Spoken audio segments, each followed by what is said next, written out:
What's up, humans, and welcome to a new Psicoactivo. It's a Tuesday, and we are just a couple of days away from October 18th. Why is that date important, you ask? When the UAPDA passed, because it did pass a version of it on November 2018, there were some provisions that were gutted, yes. The eminent domain, the committee, and that's the reason people think that it didn't really pass, but it did. According to this 24-page report and demand from Congress, every single agency that could know something about the UFO phenomenon needs to deliver every single piece of evidence or documents that they have on the topic. The due date is October 18th, which is next Friday. Could this be an October surprise, as they've been saying? Well, the New Paradigm Institute has been ramping up their activity. They have the World Disclosure Day or Global Disclosure Day event, which is taking place on October the 20th. And there's going to be a lot of different speakers on that event that are going to talk about these documents that are going to be released. But we won't know the impact of these documents until they are released, because there's a major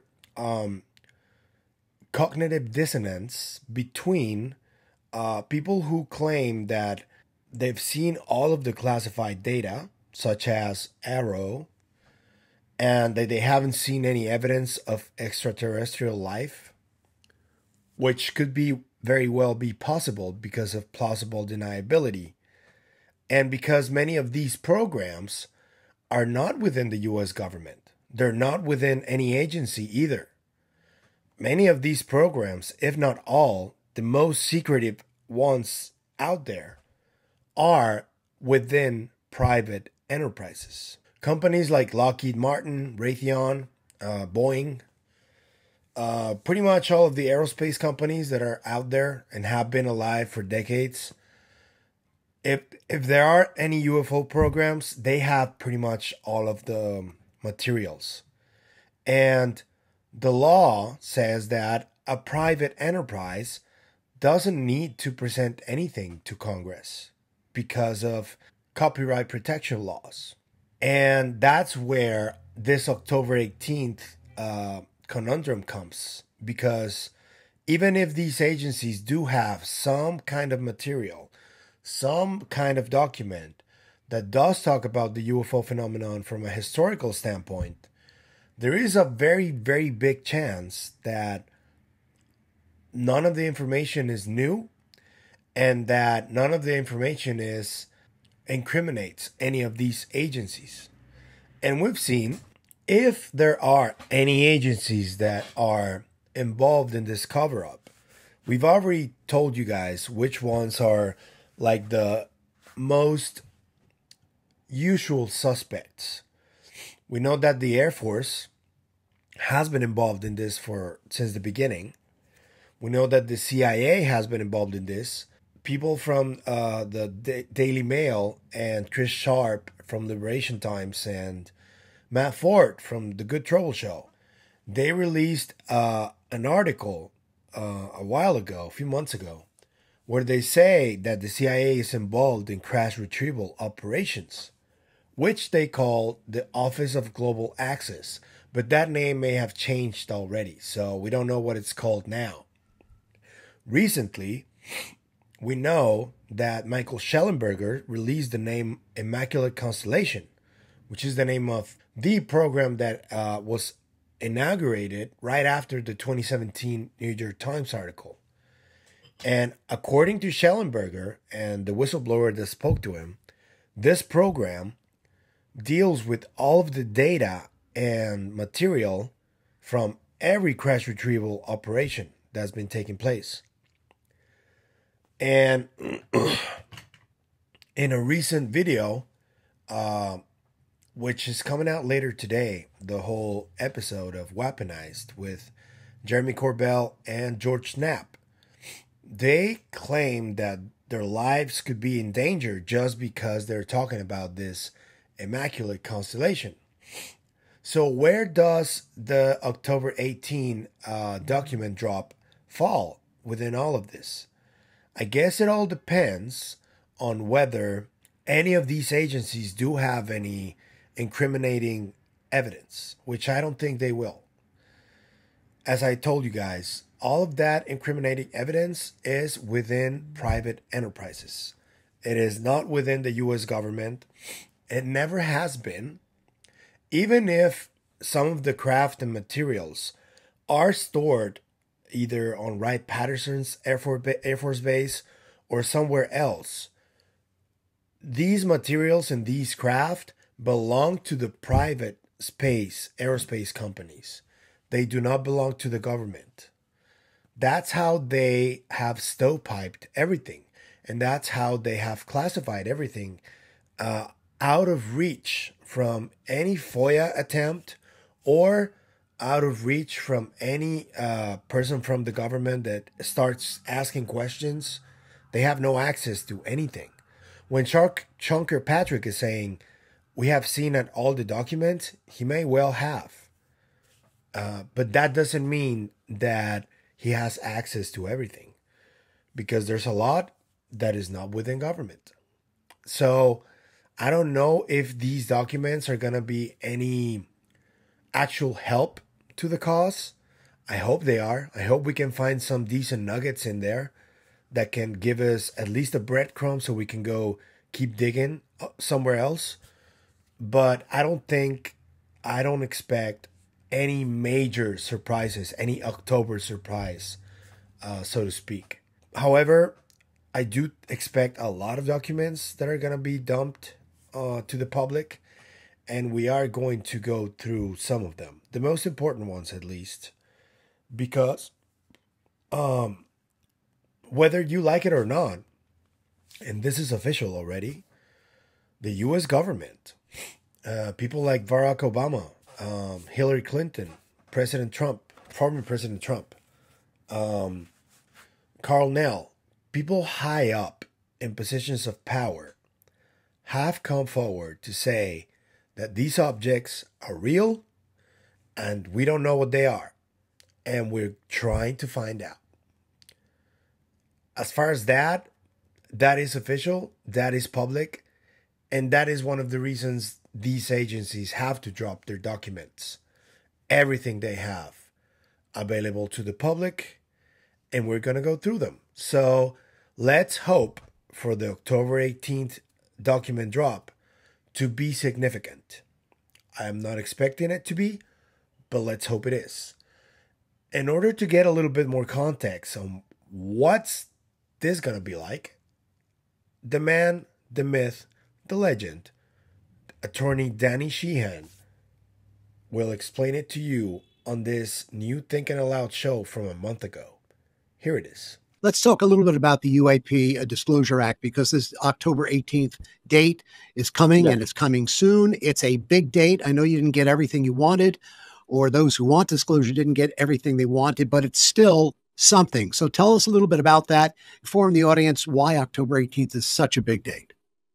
Well, both the Senate and the House passed at least a 24-page version of the law, which mandated that all 6 of the United States military services, all 18 of the United States intelligence agencies, and all 32 of the United States Defense Department agencies all immediately begin the process immediately upon the passage of the act, which took place on December 22nd of 2023, that they were mandated to start gathering together every single document, every single piece of information they had, every single phone call, every single memo, every single piece of material, anything they had pertaining to the UFO issue, in the issue of extraterrestrial life. They were ordered by Congress, both the House and the Senate, and passed into law and signed by President Biden, were commanded to gather all of that information together and have it in digital form with a searchable index and have it prepared by 300 days after the passage of the act on December 22nd of 2023. That date happens to fall on October 18th of 2024. And that is the date on which they are mandated to gather all of that information together and to make it available. The Senate law said make it available immediately to the National Archives.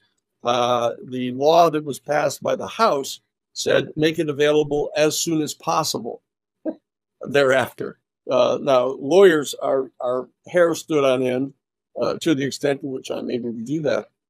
You know, that there are with everybody got freaked out. The lawyers say, wait a second, giving those agencies who actively not only concealed this information for 80 years, but have actively lied to Congress repeatedly to pretend they don't have it, to allow them to say how soon is it going to be possible for us to get this to you, was a big loophole, because the Senate statute had ordered them to produce it immediately. Okay, so that we've still got that issue to have to deal with, and we're addressing that with additional legislation that we're trying to get passed now.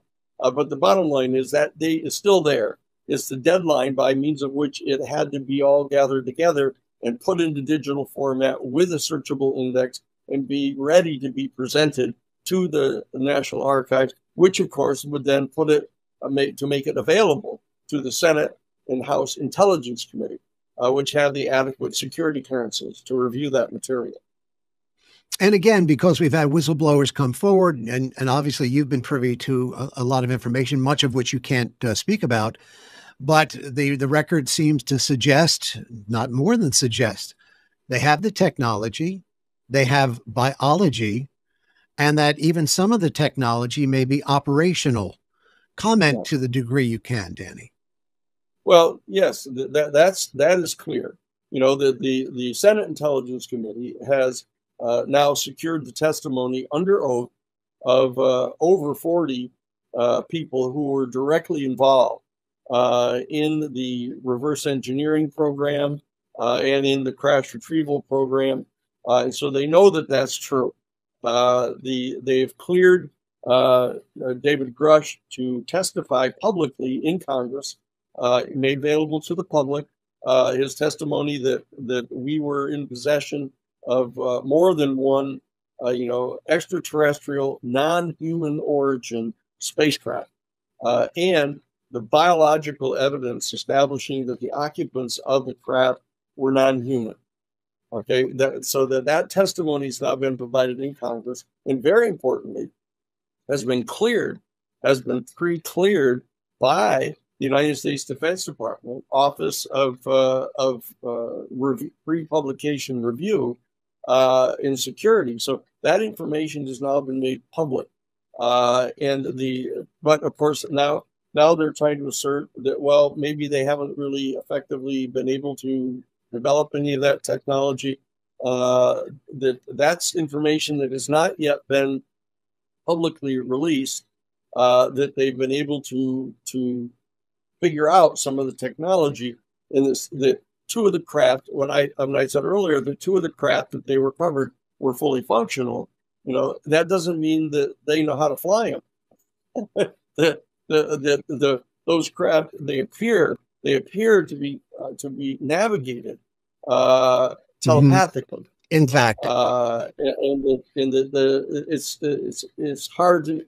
It's indicative of what we know about it, that they haven't been able to figure out how to fly them, but that they're trying to punch through the technology and see if they can at least work off some kind of effort to provide some added ability to make a weapon system, which is what their primary objective is.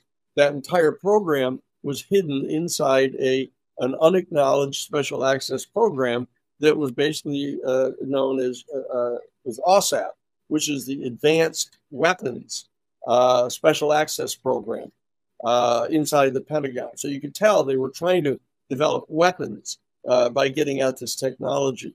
Do you really believe, Danny, that when this October 18th date comes down, and again, since a lot of the teeth of the original Senate bill has been removed, again, the House Republicans kind of denuded it in some ways, neutered it in some ways, not entirely, of course.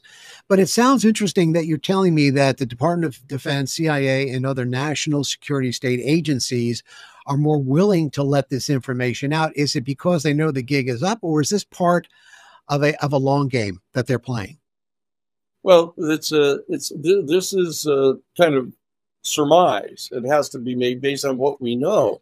But the fact of the matter is, we know that they have been engaged in this long time program of leaking information periodically about the reality of the UFO phenomenon. Okay. So it was very clear what Danny says, right? I'm sure Danny is way more hopeful than I am. Danny also goes on to say that the reason this happened is because of Lou Elizondo and Christopher Mellon's efforts to get those videos out of the Pentagon into the New York Times article. We know the videos are Tic Tac, Go Fast, and Gimbal. If it wasn't for them, it is true, none of this would be happening right now. We wouldn't be talking about this as open as we are. But we have been talking about this for at least 7 years. So let me know what you think.